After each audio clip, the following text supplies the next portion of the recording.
All right, it says that we are live. So, hey, everybody, welcome to our August 2025 FinCrime Friday chat.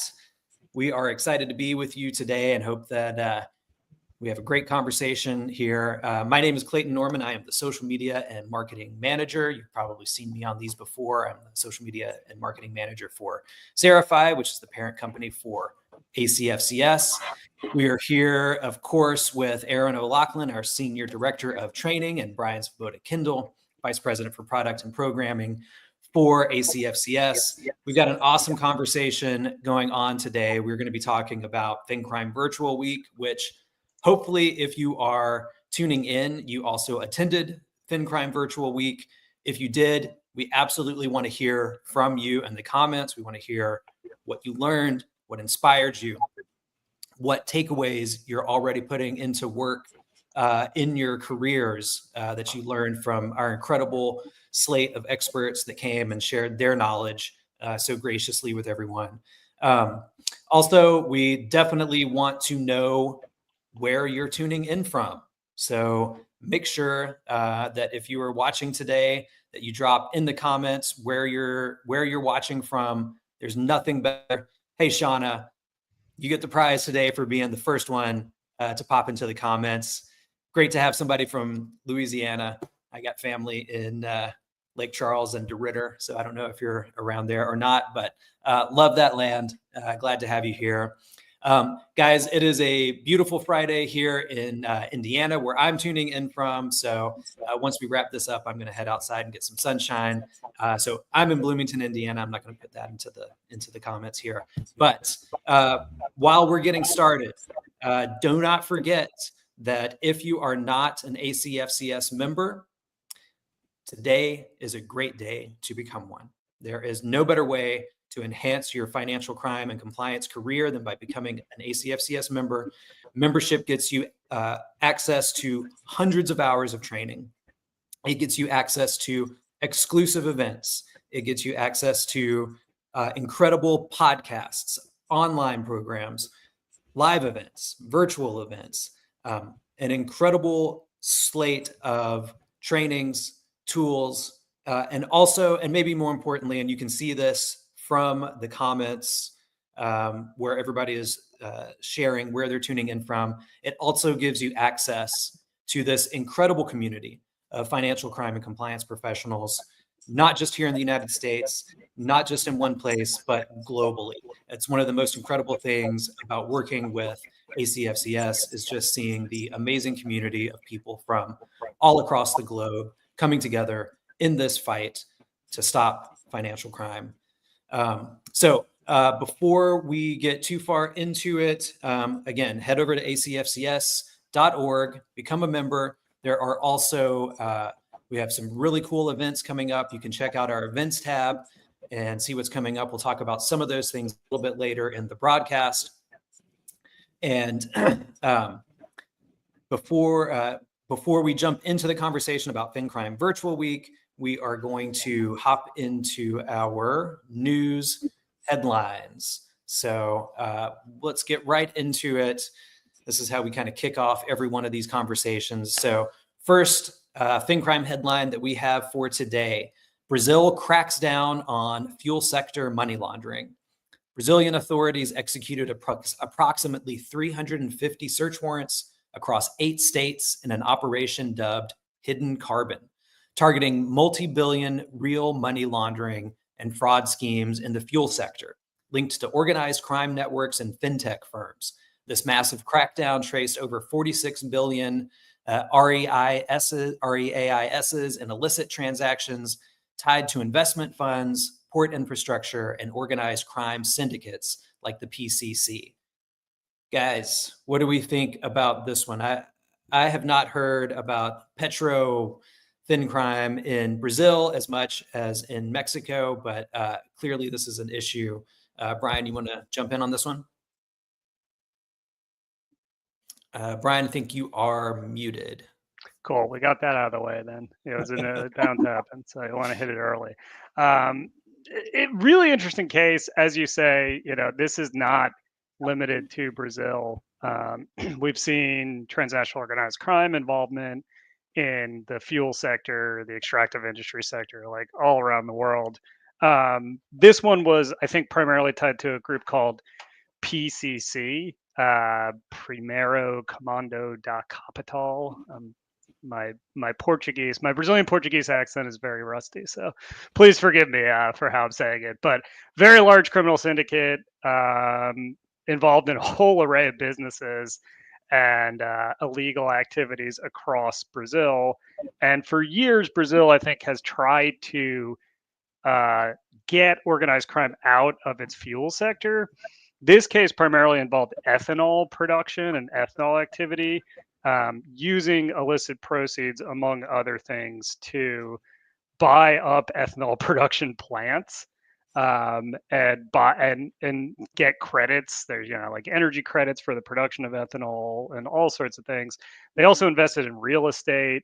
So very sprawling criminal enterprise. I think it shows, number one, that Brazil has not been successful in getting organized crime out of its energy industry, which is not a challenge unique to Brazil, not picking on any country here. Also, really interesting, there was the presence of fintechs in some of the organizations that received subpoenas. Brazil is a really burgeoning financial technology sector, both crypto and other payment firms. There were also just mainline normal banks that were targeted too, so it's not exclusive to the fintech sector. But definitely some fintech firms, including some like new ones that were just recently licensed early last year, that appear to have been exploited to launder money and move funds. So it highlights a vulnerability, within the financial system writ large, but also within the fintech sector to this type of particularly sophisticated criminal activity that looks very legitimate. The last piece of it that I would say highlights another risk area is that they heavily use the investment sector, investment advisors, and what we'd probably call in the States hedge funds, to launder funds and make these investments within the energy industry. There's varying degrees of regulation. They recently peeled back the regulation in the United States on the investment advisor sector with an eye to reissue it. That has been taking place off and on, that regulation, for like 20 years now. So maybe we have another 20 years before it comes again. But it is a less regulated financial sector in a lot of the world, U.S. included, and it's definitely a risk area. So I don't know how many of the folks on the line. I see some familiar faces who joined us for FinCrime Virtual Week. So great to see you again. Thank you for being here. I don't know how many folks on the line are involved in the investment space or work for an investment bank, but definitely remain attractive to transnational organized crime and sophisticated criminals. And if you have accounts or services for that type of institution, if you don't consider it a higher risk, I would recommend taking a second look at it potentially, again, depending on what type of clients you serve, their portfolio, their international exposure. But yeah, interesting case, and not often that we get to head down south to talk about our friends in Brazil. So good one.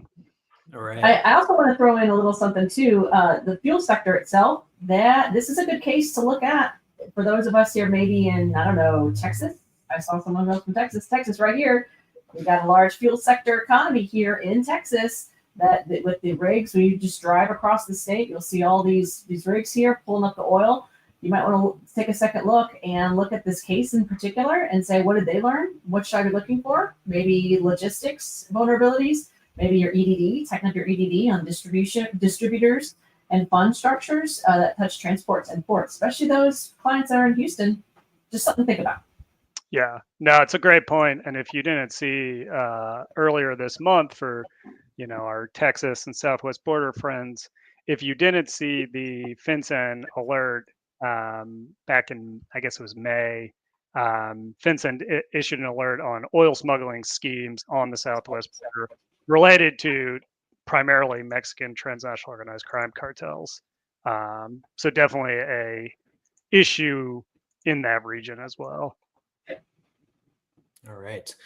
Super interesting and awesome to see everybody tuning in. We've got Lisa and Ahmad. Ahmad already has a question. So why don't we take a little detour and jump into this? So Ahmad's question, and Ahmad, love having you here, tuning in from Iraq. It's awesome. Great to see people joining us from all across the globe. So from your perspective, what role will AI and machine learning play in detecting financial crime more effectively? And Ahmad, if you missed our last AI FinCrime virtual, not FinCrime Virtual Week, FinCrime Friday chat, you can still find that on our LinkedIn page. And we had some discussion around some of this. But Brian, if you want to give a quick, or Aaron, if one of you want to give just a quick kind of recap of some of that conversation that we've talked about in terms of using AI as a tool to help rather than being a facilitator or a tool to facilitate crime. Yeah, and for those that attended FinCrime Virtual Week, I know we'll get into it, but this was one of the big areas of conversation in FinCrime Virtual Week. Talked a lot about AI's role as a useful tool and also a potentially dangerous tool. And speaking of news headlines, there was a really interesting story about Claude AI. Their compliance team did some research and reporting on illicit uses of Claude, and they found a guy who was using Claude to basically automate his entire it wasn't ransomware, but it was a similar type of extortion scheme. So he's using Claude to write the emails, using Claude to write the code, using Claude to craft his responses back to victims who then responded. And he was stealing data and basically threatening to dump it on the expose the data, breach it online unless they paid made payments. And people did. It was a successful scheme. I think like 17 different companies he extorted, all using Claude. So calling it vibe hacking, like vibe coding.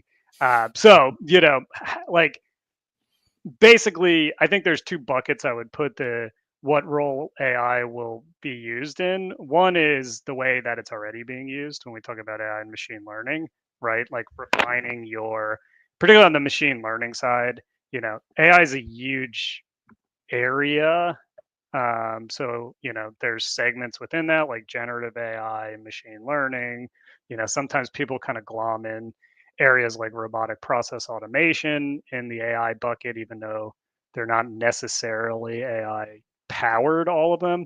But, we've been using segments of AI for a very long time already to do transaction monitoring, and customer surveillance and recognize behavioral patterns. Yeah, I think AI can assist even further with that as it advances. I think areas like behavioral biometrics, applying AI to behavioral biometrics is going to be useful, already being done as well. Then there's the generative AI piece, which is like how you as a financial crime professional can apply AI, and how your organization can give AI tools like copilots or LLMs to its people and help them do better. And that one's a trickier one. We talked a lot about that at FinCrime Virtual Week. We had a whole quasi debate about whether it was good or bad to use it in the financial crime compliance context. Yeah, I think spoiler alert, our outcome of that debate was that it was good as long as you know what you're doing and don't become over reliant on it. In terms of how you can use it, summarization of data is a great one. Putting in place means like within your case management system to automate finding data and pulling it together on your customer, and then using like a Gen AI tool to supplement that with some open source research is really useful, or can be really useful depending on how you do it. Document summarization, or taking a like long news story, court case documents, etc., dropping it into an LLM and asking it to summarize things for you and create a table of all the people named in this court case so that you can do like some adverse media on them. Cool, that kind of thing it's really good at. A lot of times I think people rush to use it in like SAR writing. And what I've heard people say, it's not me, I'm not an expert, but what a lot of the experts say is be very careful about that. That's maybe the worst thing it could be used for in some ways, because there's still issues with hallucinations. And there's still issues primarily with people trusting it too much and not going in and verifying what it's producing. People anthropomorphize their AI. They start to treat it like a thinking being or like a, even super intelligent being. It's smarter than them, so it must know the truth and it must know the facts. It doesn't know anything. It's just using words as tokens to predict what word is coming next. It has no relation to what's true or what's right unless your organization has designed it that way. But if even then, it has limits on what it can know as truth or right. So you have to be really careful about how you use it. And that's all I'll say about that. Aaron, I know you have thoughts on this though, so I want to hear your take. Yeah, you ended in a really good note because it's only going to be as good as the people that are using it. Either if it's garbage in, it's going to be garbage out. The code is in this garbage. The code could come out as garbage. It's never going to replace the human discretionary element of our brains, and that's what employers desperately need to cling on to and keep. Because a lot of people will bring in machine learning in the words AI because it's a fear factor that they're talking about. Am I being replaced?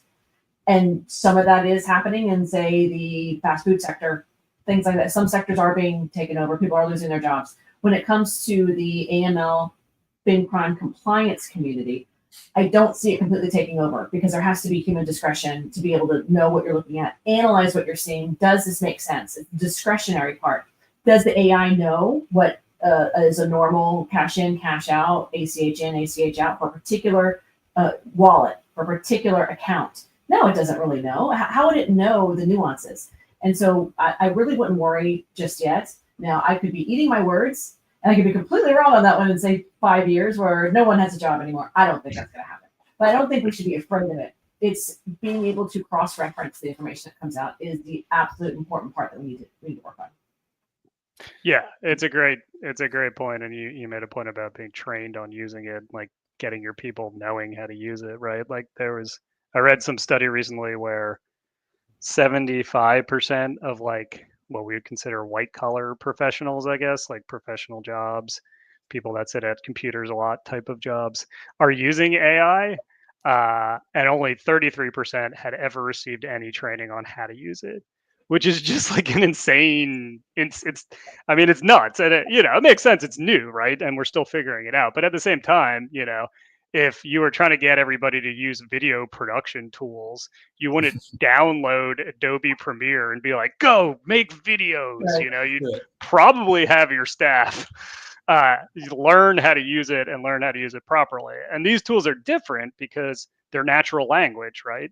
And it seems like you can just kind of talk to it, or it seems like you can just kind of type.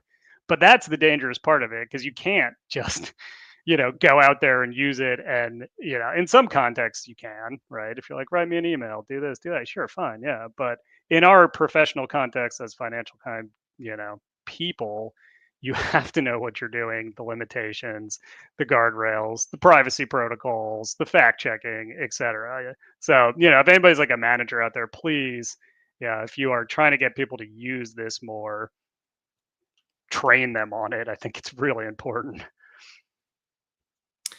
Yeah, and we don't offer AI training on how to use AI, but if you want to hone your analytical skills, your vigilance, and that discerning human mind, head over to acfcs.org, become a member, and start checking out some of the incredible trainings that we do offer, because that's what we can help you do. Well, I will say that, as I mentioned, we covered this quite a bit, including how to use it on FinCrime Virtual Week. And if you're not a member and want to go back and watch any of those sessions, they are available on demand for members. And if any of the members out there on the line who didn't get a chance to join us, one of the beautiful things about FinCrime Virtual Week is that it goes up on the learning portal, and all of a sudden 25 hours worth of training content appears for you members to go in and dig into, get your continuing education credits, and keep the learning going. That was a nice segue, the two of you. Nice. All right. So in the interest of time, I think we're going to jump over a couple of the other headlines that we had and go straight to the FinCEN update that Brian shared. Eddie, if you can shoot that one onto the screen for us. So FinCEN issues an advisory on financial trend analysis. on Chinese money laundering networks. Super interested in what's happening in China and regulation. So Brian, you brought this one for us to talk about today. So what are we looking at with this FinCEN alert? Yeah. So, I mean, this is an issue that has been on the radar of a number of countries for a while now. We had a HSI guy on a session 3 or 4 years ago at this point who said that Chinese professional money laundering was the greatest organized crime takeover without firing a shot that's ever occurred.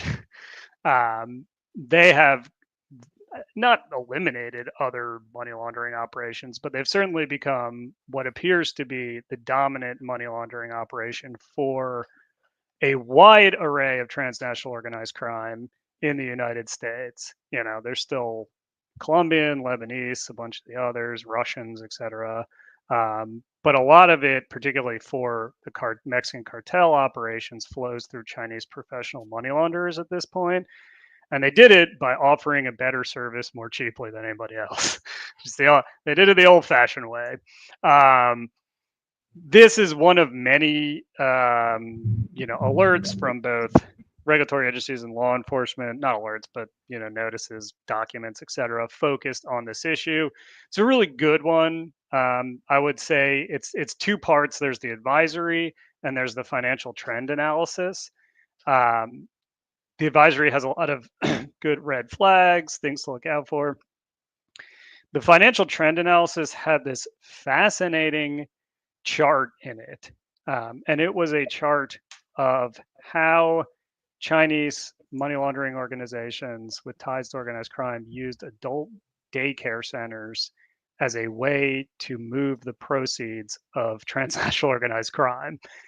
And it included on that chart elements of human trafficking, elder financial abuse, because they were also in some cases exploiting these individuals as money mules or as to move the proceeds of scam payments. They were running cryptocurrency scams through these older adult accounts and the adult daycare center accounts, and they were moving between Mexico. There's funds moving between Mexico, Canada, United States, China, so highly transnational, but just a fascinating look at the omni-channel nature of financial crime threats, right? These guys don't care about segmenting themselves into neat little categories and having red flags related to those neat little categories. They do crime and they exploit weaknesses in the financial system across the board. They figure out how products work in your financial institution and they use them. They figure out how systems work and they use them. So, that was it doesn't look, well, it looks kind of cool. It's like one of those IT charts. It doesn't look like much on the surface, but like the more I looked at it, the more I was like, holy cow, this is like financial crime in a graph. And this is what we're up against, so, but anyway, I would just definitely go check out both the financial trend analysis and the advisory.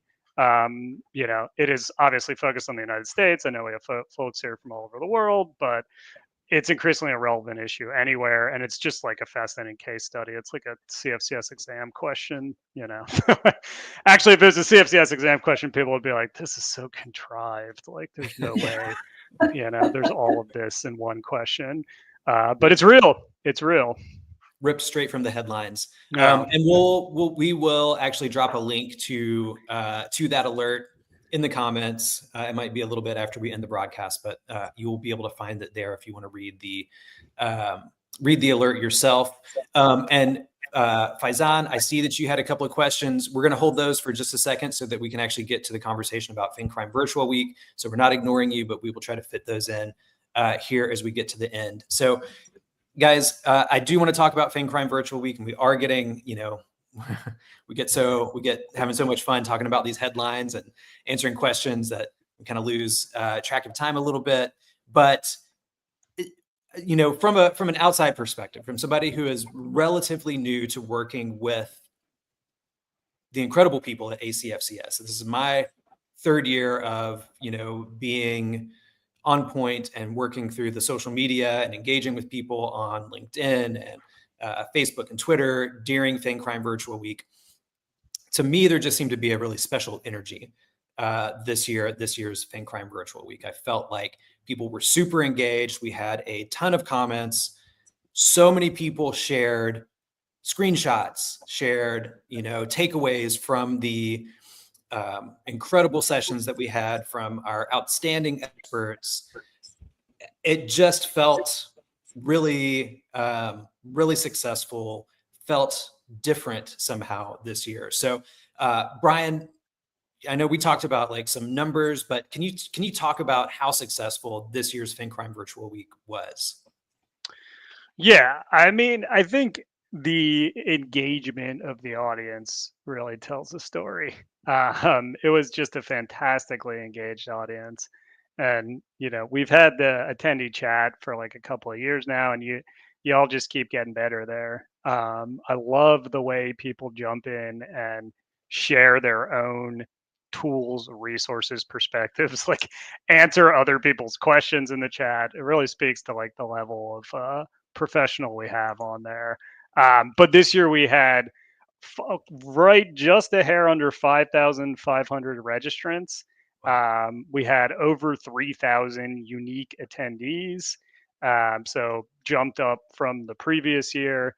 And the amazing thing was our average live attendance per session was over 1,000 people. There's 22 sessions we hold during FinCrime Virtual Week. It's a ton of content, and 1,000 people, 1,000 of you were still attending these sessions despite having 22 of them. So, as always, we got to give a shout out to the audience for tuning in. It's, like just shows the dedication of people who want to learn and want to learn from like all over the world. I forget who it was who was on there. I think it was Adi.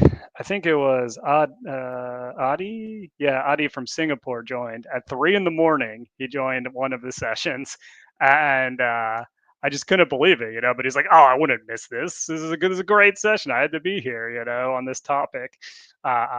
So yeah, I mean, just fantastic engagement with the audience, and really just it's all about people coming together and joining the conversation that makes it count. And the write-ups, the reviews on LinkedIn from you folks. So there's two on the line I can see here, Wasim and Oliver, who are friends to ACFCS. I'm a Dark Crystal fan, friends to ACFCS, who write amazing reviews on the day each day. So we really appreciate that, and we see you. Yeah, love that. Love the engagement. And guys, if y'all were tuning in, Shauna, Oliver, Wasim, all of you guys, please in the comments also share your takeaways. What were your top sessions? What were the things that surprised you, that you learned, that that you're also able to put into practice, in your day-to-day work? And for Aaron and Brian, I want you guys, what were the kind of, for each of you, like what were kind of the biggest, not exactly takeaways, but either trends or topics or ideas that came out of the different sessions this year that speak to the current state of financial crime or where things are heading? Like, what were the kind of larger themes that crossed the different sessions?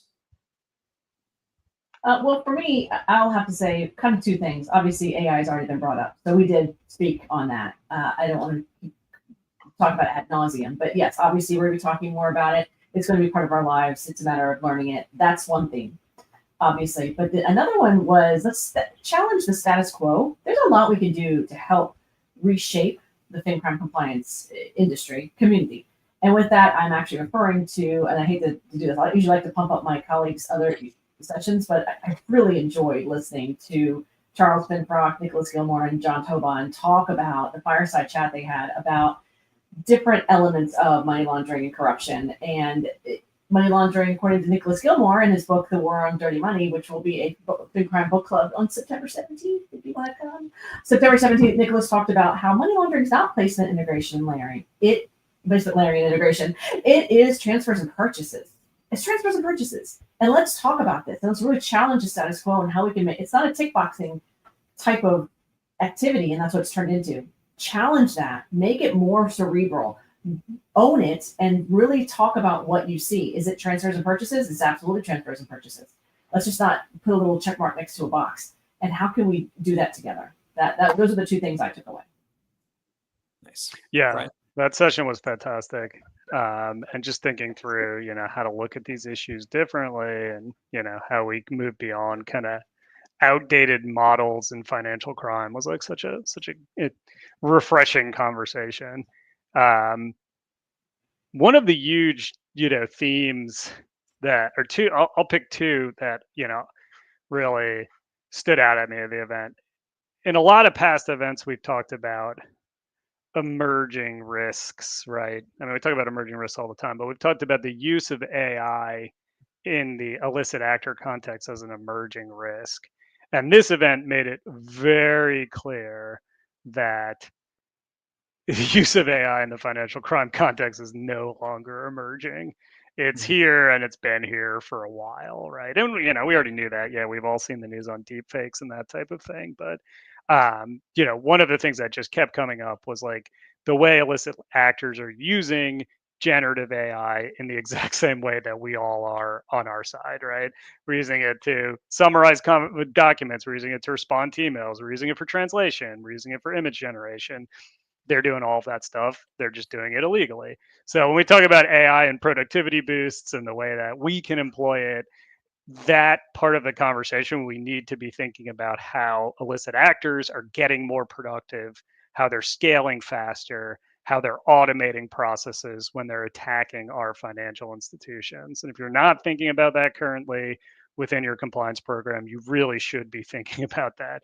Your controls need to be built for like an AI based illicit finance attack vector, because it's here, and like, for example, we talked in the real identities, real problems session, we talked about how you can just automate identity related theft, right? Steal a bunch of breach data, create a bunch of fake IDs on like OnlyFakes or all these Telegram accounts that offer this service, upload a spreadsheet Excel file of your fake identities, spits out a bunch of identity documents, and then create a bot that helps you with online account opening, and just attack 10 different institutions that offer online account opening. A lot of them aren't going to work, but you don't care. You have 500 fake IDs. And guess what? You get some good intelligence as to what works and what doesn't. Maybe it's California driver's license happens to work with this crypto exchange, but Minnesota driver's licenses or a U.S. passport ID card happen to work with this crypto firm. So great. Then you blast that with a firm with attacks. You open 1 million accounts and you start using them as fast as you can to launder money. Act as mule accounts, whatever you want to do. So it's just a different world out there with the use of AI. It moves faster, it scales faster, and it's riskier for your compliance program. The other takeaway that I would throw out there that came up throughout the week was, I totally forgot what it was now. I don't remember at all. Oh yeah, okay, I do remember what it was. It came back to me. Was that I think we need to stop thinking of like money laundering risk, this is kind of Aaron's point, and start thinking about illicit finance risk. So much of the conversation has been like money laundering, right? And it's predicated upon this idea that there's like a big stack of dirty cash somewhere that's got to get into the financial system, or like a bad guy with money that's trying to get it into your institution. That's not the way it works anymore. Somebody mentioned like the environmental crime session. It's like a great example. That's an illicit finance risk. It doesn't have anything to do with like quote unquote dirty money. It's about illegal logging, which is then sold to like wholesale mills and sold to Home Depot. There's no traditional dirty money in that process. You know, the dirty money is a check from Home Depot sent to a wholesale supplier that then's paid out to a logger controlled by a transnational organized crime organization. Like that looks totally different from a controls perspective than like, oh, you know, do these cash bills smell of marijuana or whatever? Like, you know, has been in past alerts. So widening the perspective away from like, okay, it's about money laundering to no, it's about illicit finance. How do we get a handle on that? What data do we need to be able to see that? What transactional activity can indicate that? What customer data, you know, can indicate illicit activity? Do we have visibility into like, you know, our transactions that lets us see something like environmental crime? A lot of institutions don't really have that, but that's the reality of what you're up against. And so you need to do more digging on that side. And I'm not saying do less on the money laundering side. That's still vitally important.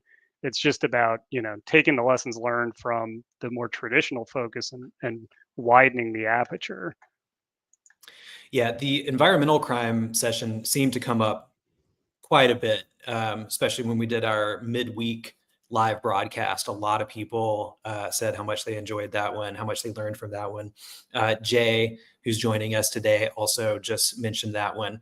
And I just wanted to highlight again this great comment from Shauna, who said, the human trafficking sessions provided tips that I've applied in both my personal and professional life. I have a heightened awareness of those fast, small transactions while analyzing accounts. I've informed anyone I know about the risks and vulnerabilities in the Roblox game, which hits close to home as a dad, you know, with a kid who likes to play online games. That's pretty frightening stuff. So thank you for sharing, Shauna. Shauna, can you hit me up? I'd love to have you maybe you can speak on a webinar for me. We have AHT series coming up in January, 7 webinars that we are having for our community. And we'd love to get your take on this whole Roblox thing. I'm a mom myself. If you want to DM me, slip into my DMs. I don't know if I'm too old to say that, but talk to me. I will write you back. I would love to talk to you more about that.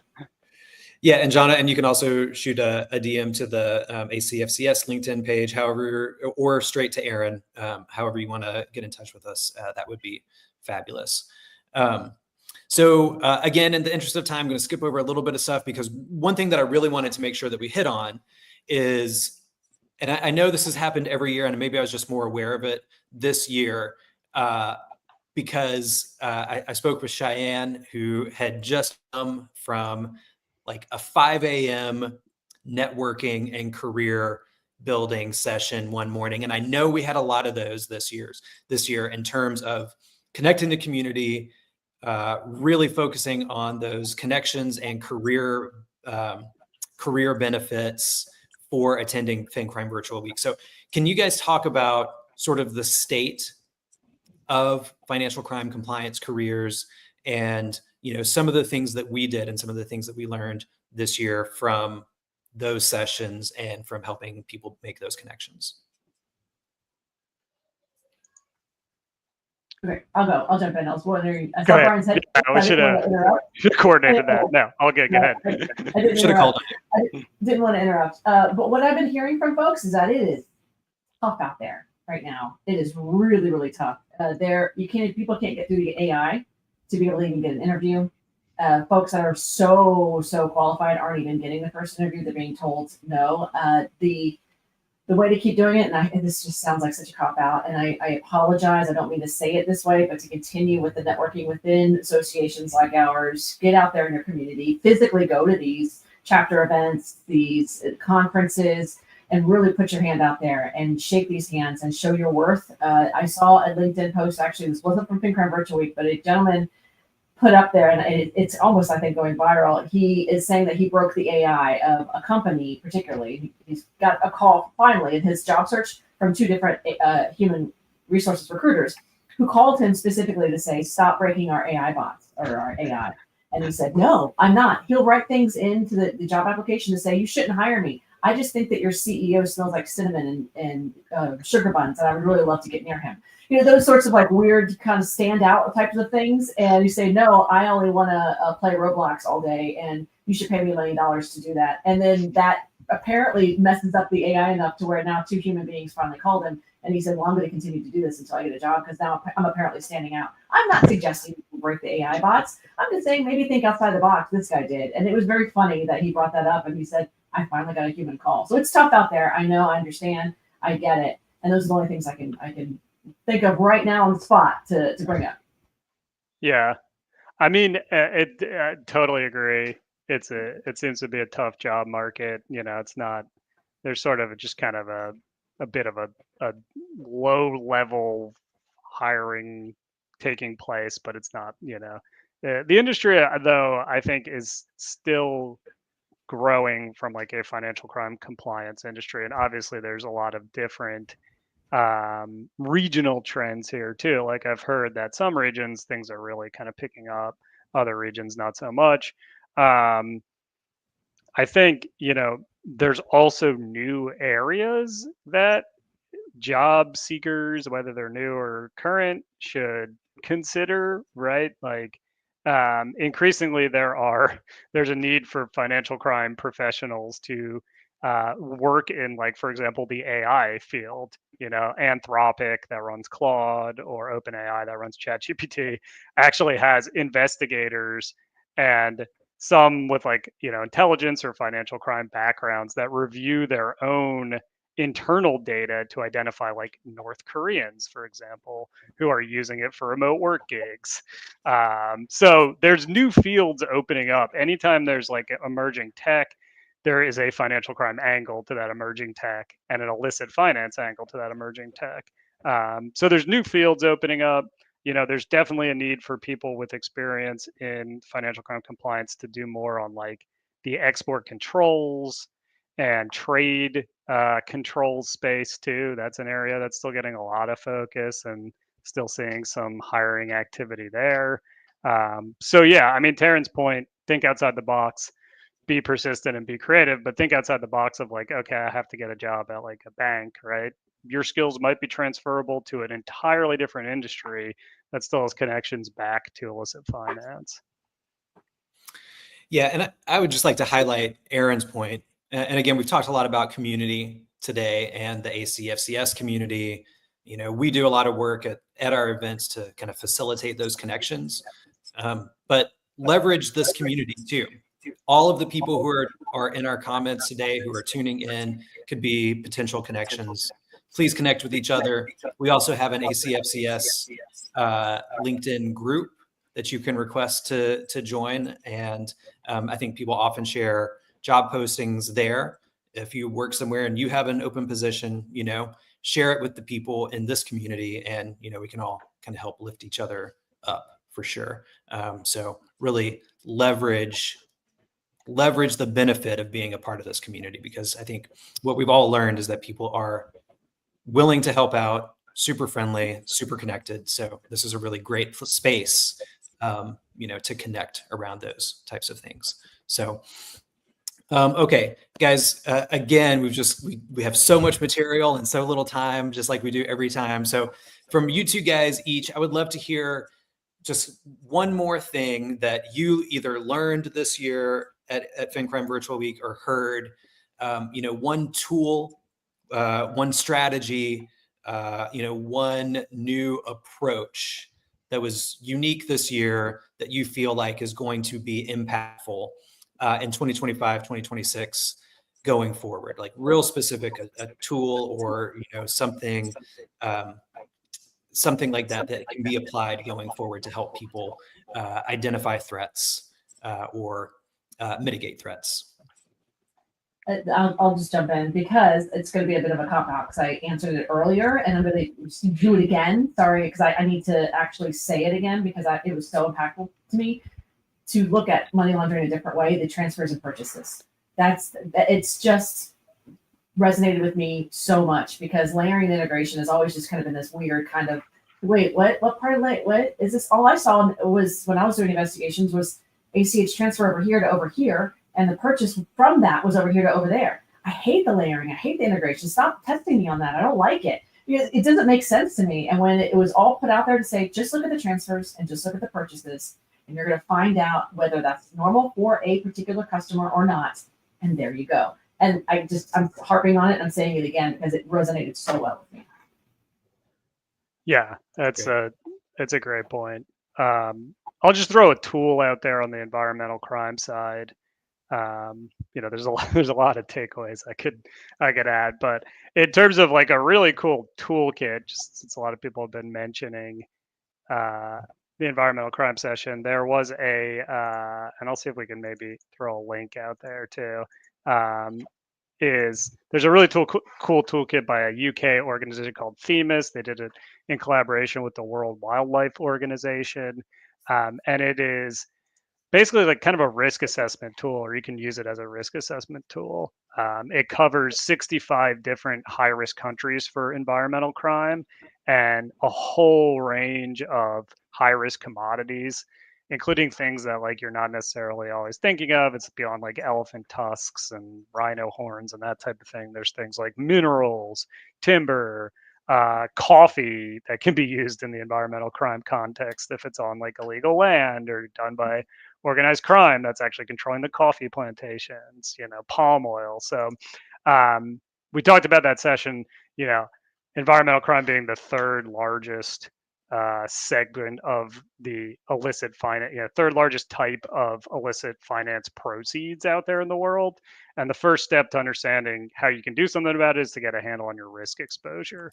You may not have much, depending on your institution. You may have a lot, depending on your institution and where you're located. But this is a tool that can help with that. So, that's a starting point. All right. And guys, I know that we are at time. We're already 5 minutes over. And I want to respect everybody who tuned in. So everyone, thank you for tuning in today. I feel like this has been a great conversation. Just had so much good stuff, and really great to see everybody. Love seeing the positive comments from FinCrime Virtual Week. Again, if you are a member and you were not able to make it, all of those sessions from FinCrime Virtual Week are available on demand. If you're not a member and you would like to still participate and get that knowledge, get that information, become a member today, join ACFCS at acfcs.org. We've got some great events coming up real soon. On September 25th, we have another SAR writing workshop. Do not miss that. Our last one was fabulous. This is some critical skill in your career, and it can help you get better at writing better SARs. We also are going to have our next FinCrime Friday chat on September 26th. And that one is going to be a really interesting discussion. We're going to have Oliver, our guy from ACFCS, talking about how ACFCS can help your organization build better training plans. Really going to be an interesting discussion. I think you definitely want to tune in for that. Keep the conversation going, guys. Keep sharing in the comments your thoughts and your learnings. Yes. I have a couple more to plug. Sorry, I know I didn't write it in our notes. September 9th is a members only webinar with Tom Mangine. We're talking corruption. You're not going to want to miss that one. That's for our members. And September 11th, that one's a free to the community memorial, 9/11 memorial. Obviously, September 11th, we're going to be talking about terror financing in the crypto space. I have a wonderful speaker for that one. She's coming in. She's an amazingly smart woman talking about this, free to the community. You can actually register. Go on our webpage. You can register for 9/11. And 9/18, another free to the community, Kevin Metcalf's series for anti-human trafficking. We're going to be talking about forced criminality and what these victims and survivors are having to go through. And then they're being put on trial and convicted because of the crimes that they were forced to commit. And Kevin Metcalf is going to he has a survivor, Alina Donahue. She was also in the FinCrime Virtual Week as well. And she's agreed to come back to talk about forced criminality and what happened to her and how to look for it. So these are two really big free things, members only. STAR workshop. September is almost just as busy as August with FinCrime Virtual Week. So much. We don't stop here. Yeah. And you can find, you should be able to find all of that linked on our events tab at acfcs.org/events. And we will also share those links in the comments. So check back in on the stream in a little bit. Thank you to everyone who tuned in. Thank you to everyone who shared your thoughts, your questions, your learnings from FinCrime Virtual Week. Wasim, always great to have you here with us. We really appreciate your engagement. Shauna, it's great having you share and join the conversation today. For all of you out there, we appreciate you. Stay vigilant. We'll see you next time. Thanks. Thanks, everybody.